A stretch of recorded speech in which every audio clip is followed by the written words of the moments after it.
Hello guys, कैसे हैं? Hopefully सब बहुत हाई वाइब्रेशन में होंगे और बहुत खुश होंगे। ऐसा क्यों कह रहे हैं हम? भाई हम रीप्रोग्रामिंग का वीडियो देख रहे हैं तो तो वाइब्रेशन हाई होनी तो मस्ट है, राइट? सो खुश रहना हमारा बर्थ राइट है, राइट? हमें अब पता चल रहा है धीरे धीरे कि हमने ऐसी सिचुएशन से कैसे टैकल करना है, तो अब फिर हम खुश ही रहेंगे ना। आंसर सिंपल है।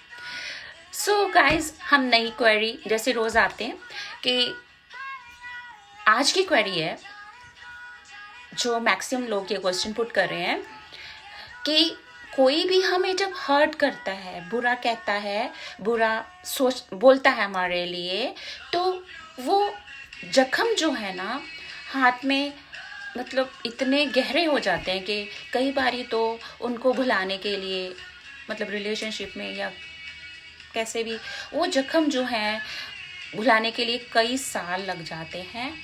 और इसके उलट जो उनके अच्छे पॉइंट्स होते हैं ना वो भी इग्नोर हो जाते हैं क्योंकि जख्म इतने डोमिनेटिंग हो जाते हैं। तो इस सिचुएशन को कैसे टैकल करना चाहिए गाइस? ये जख्म, ये रिलेशनशिप्स सबकी जिंदगी में है, ठीक है? सो हर बंदे का अपना अपना स्टाइल है। जो बंदा इसको सक्सेसफुली ट्रीट कर लेता है वो सक्सेसफुल हो जाता है, और जो इसी में खो जाता है वो, कई लोग तो मैंने ऐसे देखे हैं ड्रग्स में चले जाते हैं because of these bad relations या टॉर्चर्स, और मतलब अपनी ज़िंदगी को ख़त्म कर लेते हैं। गाइस, ये लाइफ स्पॉइल करने के लिए नहीं है, टैकल करने के लिए है। पॉजिटिव माइंडसेट चाहिए, सब कुछ सेटल हो जाता है। बस थोड़ी सी पेशेंस चाहिए, और उस मोमेंट पे जब ये इवेंट हैपन होता है उसके लिए उस मोमेंट में अगर कोई आपके साथ खड़ा हो जाए ना, लाइफ सब सेटल हो जाती है, right? So how do I take these situations guys? जब हमारी लाइफ में जैसे कोई भी ऐसी कभी कोई सिचुएशन आती है, बहुत रिलेशंस होते हैं, हम भी सारे रिलेशंस में हैं, पेरेंट्स हैं, ब्रदर्स हैं, भाभियाँ हैं, इन-लॉज हैं, सब कुछ है ना, सब कुछ, बच्चे हैं, तो ये सर्कल सबके साथ है। तो हम इनको कैसे टैकल कर लेते हैं हम अपना बताते हैं, राइट? जब भी हमें कोई ऐसा टॉर्चर करता है या कोई ऐसा बुरी बात कह देता है जो मतलब अंदर से हमें दिल करता है कि हम बताएं दुनिया को, तो हम दुनिया को नहीं बताते। हम जाते हैं, जैसे हम रोज़ वॉक पे जाते हैं, हम समुंदर की लहरों के पास जो सैंड है ना उसके ऊपर लिख देते हैं कि मुझे, जैसे मैंने जग को बताना है ना जो बात, हम वहाँ लिखते हैं, ठीक है? हम लिख देते हैं कि हाँ भाई, यहाँ पे हमारा जो है वो हमें इन्होंने हर्ट किया है और हम रियली हमारे बर्दाश्त के बाहर है। हम वो सैंड पे लिख के चले जाते हैं।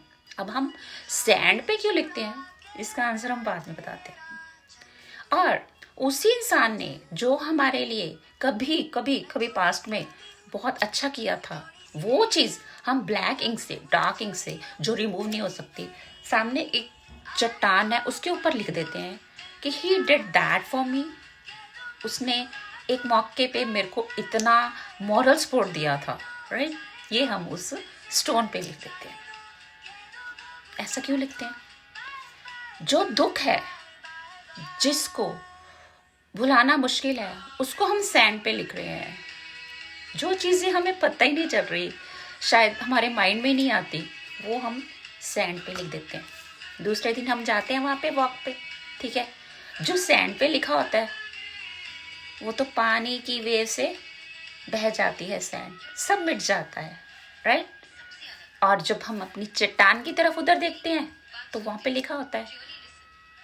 तो फिर एक दिन जाके फिर दूसरे दिन जाते हैं, फिर ऐसे ही हम देखते हैं कि वो कहाँ गया, वो तो सब वाटर जो है वो उसको ले गया, पानी ले गया, समुंदर की जो लहरें हैं वो हमारा दुख ले गई। हम ऐसे फील करते हैं कि वो दुख हमने उनको दे दिया। जो हमारा सुख है, जो हमारा पार्ट है कि जिस टाइम उन्होंने हमारी मॉरल सपोर्ट की थी, हम उसको अप्रिशिएट कर देते हैं। इस तरह से हम अपनी सिचुएशंस को बहा देते हैं, जो नेगेटिव सिचुएशंस है। मुश्किल तब तक है जब तक आप इसको मुश्किल कहते हो, हम इसको इजी कहते हैं। हर सिचुएशन इजी है, सबसे पहले ये बात कहनी है। कोई सिचुएशन ऐसी नहीं है जो हमें ट्रॉमास में ले जाए, कोई सिचुएशन ऐसी नहीं है गाइस। हमने उसको टैकल अपने ढंग से करना है, अपने रीप्रोग्रामिंग के हिसाब से करना है। तो सारी सिचुएशंस को हमने इजी बनाना है, ठीक है। कोई बोलता है उसको बहा दो, पानी ले गया उसको, समझ लो। और जो सुख दिया उसने वो चट्टान पे लिख दिया। और रोज जब हम वॉक पे जाते हैं उनको अप्रिशिएट करते हैं कि फलाने ने हमारे लिए अच्छा किया था, ये उसने अच्छा किया था, तो हम खुश हो जाते हैं, हम थैंकफुल सिचुएशन में हो जाते हैं। इस तरह से ग्रैटिट्यूड पे करते हैं गाइस। सब कुछ एनर्जी है, आप एनर्जी हो, मैं एनर्जी हूँ, हवा एनर्जी है, पानी एनर्जी है। बस फ्लो करना है एनर्जी का। हमने अपना फ्लो नेगेटिव एस्पेक्ट से हटा के पॉजिटिव एस्पेक्ट कर दिया, तो क्या होएगा, उससे क्या होएगा कि वो इंसान खुद ब खुद अच्छा हो के आपके पास दोबारा आएगा। ये ऐसा होता है, इसको करके देखिए, प्रैक्टिकल लाइफ है, बहुत गहरी बात है भैया। फॉलो करो इसको, खुश रहो, खुशियाँ बटोरो और सब में खुशियाँ बांटो। May God bless you all. Thank you so much.